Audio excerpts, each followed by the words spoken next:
ආයුබෝවන්. අද අපි මේ විග්‍රහයෙන් කතා කරන්න යන්නේ ලොකු ලුණු වගාව ගැන. ශ්‍රී ලංකා කෘෂිකර්ම දෙපාර්තමේන්තුවේ තියෙන ප්‍රවීණ දැනුම පදනම් කරගෙන බීජයක් හිටවපු තැන ඉඳලා අස්වැන්ද නෙලනකම්ම ඒ කියන්නේ සම්පූර්ණ ක්‍රියාවලියම හරියටම කරගන්නේ කොහොමද කියන එක ගැනයි මේ මඟ පෙන්වීම. ඉතින් අපේ මේ ලොකු ලුණු වගා කිරීමේ ගමන අපි ප්‍රධාන අධ්‍යයන 5කට බෙදලා තියෙනවා. මුලින්ම පදනම ගැන කතා කරලා ඊළඟට නියම ප්‍රභේදය තෝරගෙන ඊට පස්සේ සිටුවන විදිහට යොමු වෙලා භෝගය වැඩෙන කාලෙදී ඒක රැකබලා ගන්නා විදිහ සහ අවසානයේ අස්වැන්න නෙලලා ගබඩා කරන හැටි දක්වාම අපි පිළිවෙලකට බලමු. එහෙනම් අපි වැඩේ පටන් ගමු. හරි.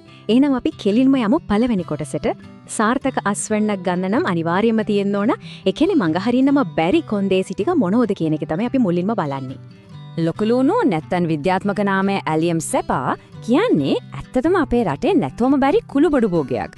මේක හොඳටම සාර්ථක වෙන්නේ වියලි කලාපේ ඒකත් යලකන්නේ වගා කරාම තමයි. ඒකට හේතුව තමයි ලුණු ගෙඩිය. ඒ කියන්නේ බල්බය හැදෙන්න ඕන කරන දිගු දිවා කාලය ලැබෙන්නේ අන්න ඒ කාලෙට වීම. හොඳයි. දැන් පරිසර සාධක හරියටම ගැලපෙන්න ඕන.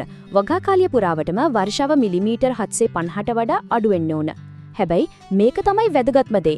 වායුගෝලයේ තියෙන ආර්ද්‍රතාවය 70%ට වඩා වැඩි වුණොත් ඒක හරිම භයානකයි. මොකද එහෙම වුණොත් දිලීර රෝග පැතිරෙලා සම්පූර්ණ අස්වැන්නම විනාශ වෙලා යන්න තියෙන ඉඩකඩ ඊටාම වැඩි. ලුණු වගාවට ගැලපෙන පස ගැන කතා කළොත් වියලි කලාපයේ බහුලව දකින්න ලැබෙන රතු දුඹුරු පස්, රෙගසෝල් සහ දියලු පස් වගේ වර්ග තමයි වඩාත්ම සුදුසු. මේවයි විශේෂත්වය තමයි හොඳට ජලය බැස යන පෝෂක ද්‍රව්‍ය බහුල පස් වීම. ඒ වගේම පස්සේ pH අගය, ඒකේ ආම්ලිකතාවය 6.5ත් 7.8ත් අතර මට්ටමක තියෙන එක පැලේට පෝෂක උපරිමයෙන් උරා ගන්න ගොඩක් උදව් වෙනවා. හරි, අපි දැන් යමු වෙමු ඊළඟ තීරණාත්මක පියවරට. ඒ තමයි නිවැරදි ලුණු ප්‍රභේදය තෝරා ගැනීම. මේක සුළුපටු තීරණයක් නෙවෙයි. මොකද මේ තීරණය පැලේ වර්ධන කාලේ ඉඳන් අස්වැන්න ගබඩා කරනකම්ම හැම දෙයකටම බලපානවා. ඉතින් ඇත්තටම ගොවිපලට වඩාත්ම සුදුසු ලුණු ප්‍රභේදය මොකක්ද? මේ ප්‍රශ්නය හිතේ තියාගෙන අපි ඊළඟට එන සංසන්දනයේදී බලමු.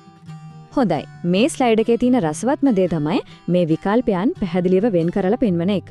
බලන්නකෝ අපේ දේශීය ප්‍රභේදයක් වන MIBO.1 වලින් හෙක්ටයරයකට මෙට්‍රික් ටොන් 38ක වගේ ඉහළ අස්වැන්නක් ගන්න පුළුවන්.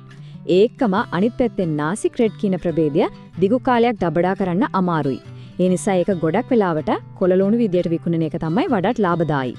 ප්‍රභේදයක් තෝරගත්තට පස්සේ ඊළඟට තියෙන්නේ සිටුවීමේ කාර්යතම. අපි මේක පැහැදිලි ලේසියෙන් කළමනාකරණය කරගන්න පුරුවන් පියවර කීපයකට කඩලා බලමු. ලුණු වගාව පටන් ගන්න ප්‍රධාන මාර්ග දෙකක් තියෙනවා. එකක් තමයි බහුලවම භාවිතා වෙන ක්‍රමය. ඒ කියන්නේ තවානක බීජ දාලා පැල හදාගන්න එක. අනිත් ක්‍රමය තමයි කලින් අස්වැන්නකින් ගත්ත වියලි කුඩා බල්බ් පාවිච්චි කරන එක. මේ ක්‍රමය විශේෂයෙන්ම මහ කන්නේදී ගොඩක් ජනප්‍රියයි. නිරෝගී පැල ටිකක් හදාගන්න නම් පරිපූර්ණ තවානක් හදන්න මේ පියවර 4 අනුගමනය කරන්න ඕන. මුලින්ම හොඳට ජලය බැස යන උස් පාත්‍යයක් හදාගන්න. ඊළඟට පෝෂණයට කාබනික පොහොර ටිකක් මිශ්‍ර කරන්න. සමහර වෙලාවට වැදගත්ම පියවර මේකයි පිදුරු දාලා ගිනි තියලා පස ජීවාණුහරණය කරන එක. ඒකෙන් පස්සේ තියෙන හානිකර රෝගකාරක ඔක්කොම විනාශ වෙනවා. අන්තිමට පැලවලට හොඳ ආරම්භයක් දෙන්න මූලික පොහොර මිශ්‍රණයක් එකතු කරන්න.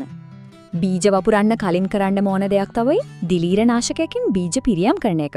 මේකෙන් පැල කාලයේදී මෙන්න ලෙඩ රෝග වලින් ලොකු ආරක්ෂාවක් ලැබෙනවා. ඊට පස්සේ හරියටම සෙන්ටිමීටර් 10ක පරතරයකින් ඇලි කපලා බීජ තවාන් කරන්න. ඊළඟට ජීවාණුහරණය කරපු පස්තට්ටුවකින් සහ 10 පිදුරු වගේ වසුනකින් ආවරණය කරන්න ඕන. ඉතින් මෙන්න මේක තමයි මෙතන තියෙන තීරණාත්මක කාරණය. ප්‍රධාන ක්ෂේත්‍රය සකස් කරනකොට පසට 10 අංගුරු මිශ්‍ර කිරීමෙන් අවසන් බල්බ අස්වැන්න පුදුම සාගත ලෙස 120-70වත් අතර ප්‍රමාණයකින් වැඩි කරගන්න පුළුවන්. මේක ඇත්තටම අස්වැන්නට විශාල බලපෑමක් කරන සරල ඒ වගේම ඵලදායී උපක්‍රමයක්. සිටුවීමේ අවසාන අධ්‍යයනයේදී සති 4-5ක් විතර වයස නිරෝගී පැල තෝරගන්න ඕන. ඒවා ක්ෂේත්‍රය සිටවන්න කලින් බල්බ් කොටස විනාඩි 30ක් විතර දිලීර නාශක ද්‍රාවණයක ගිල්වලා තියලා ආරක්ෂා කරගන්න. ඊට පස්සේ සෙන්ටිමීටර් 10යි 10 ජාලියකට, ඒ කියන්නේ નિયમિત පරතරයට පැල සිටවන්න. හරි. දැන් අපේ ලුණු පැල ටික ක්ෂේත්‍රයේ සිටවලා ඉවරයි. දැන් තමයි ප්‍රධාන වර්ධනාවදිය පටන් ගන්නෙ. මේ කාලයේදී නිවැරදි විදියට ජලය සහ පෝෂණය ලබා දීම තමයි සාර්ථකත්වයට අත්‍යවශ්‍යම දේ. මේ පොහොර කාල සටහනේ ඊටාම වැදගත්. මොකද ලුණු වගාවේ විවිධ වර්ධන අවධිවලදී පෝෂණ අවශ්‍යතා වෙනස් වෙනවා. අපි මුලික පොහොර යෙදීමකින් පටන් අරගෙන සති 3කට පස්සේ සති 6කට පස්සේ තවත් පොහොර මාත්‍රා යොදලා භෝගයට නියම වේලාවට නියම පෝෂණය ලැබෙන බවට සහතික කරනවා. දැන් ජල කළමනාකරණය ගැන තීරණාත්මක ප්‍රශ්නයක්. ඇත්තටම භෝගයට වතුර දාන්න හොඳම ක්‍රමය මොකක්ද? අපි විවිධ වාරිමාර්ග ක්‍රම දෙකක් සංසන්දනය කරලා බලමු. මේකෙන් නූතන ප්‍රවේශය ඊටම විශිෂ්ට විදියට පැහැදිලි වෙනවා. බලන්න බින්දු ජල සම්පාදනයෙන් ජලය කෙලින්ම පැලේ මූල කලාපයටම ලැබෙනවා. මේකෙන් ජලය ඉතිරි වෙනවා විතරක් නෙවෙයි කොළ තෙමෙන්නේ නැති නිසා දිලීර රෝග හැදීමේ අවදානමත් ගොඩක් අඩු වෙනවා. මෙතනින් ගන්න ඕන ප්‍රධානම පණිවිඩය තමයි කාර්යක්ෂමතාවය. බින්දු ජල සම්පාදනය වගේ ශුද්ධ වාරිමාර්ග පද්ධති පාවිච්චි කරලා සාම්ප්‍රදායික මතුපිට ජල සම්පාදනයට වඩා 30% අතර විශාල ජල ප්‍රමාණයක් ඉතිරි කරගන්න පුළුවන්. මේක නම් කවදාවත් අමතක කරන්න හොඳ නැති දෙයක්. අස්වෙන්න නෙලන්න සති 2කට කලින් වතුර දාන එක සම්පූර්ණයෙන්ම නවත්වන්න ඕන. එයයි එතකොට බල්බ පොළවේ තියෙද්දිම පදම් වෙන්න පටන් ගන්නවා. ඉතින් හොඳ ගබඩා කාලයක් ලබා ගන්නට මේ පියවර අත්‍යවශ්‍යමයි. අවසානයේ අපි ප්‍රතිඵල ලා ගන්න තැනට ඇවිත් ඉන්නේ. ලූණු අස්වැන්නට සූදානම් කියලා හරියටම දැනගන්න කොහොමද? ඒ වගේම ඒවයි වටිනාකම උපරිම කරගන්න හරියට හසුරුවන්නේ කොහොමද කියලා තමයි අපි මේ කොටසින් කතා කරන්නේ. අස්වැන්න සූදානම් බවට පැහැදිලි දෘශ්‍ය සලකුණු කීපයක් තියෙනවා. ගොඩක් ප්‍රභේදවලට දවස් 85ත් 100ත් අතර කාලයක් යනවා. කොළ කහ පාට වෙන්න පටන් ගන්නවා.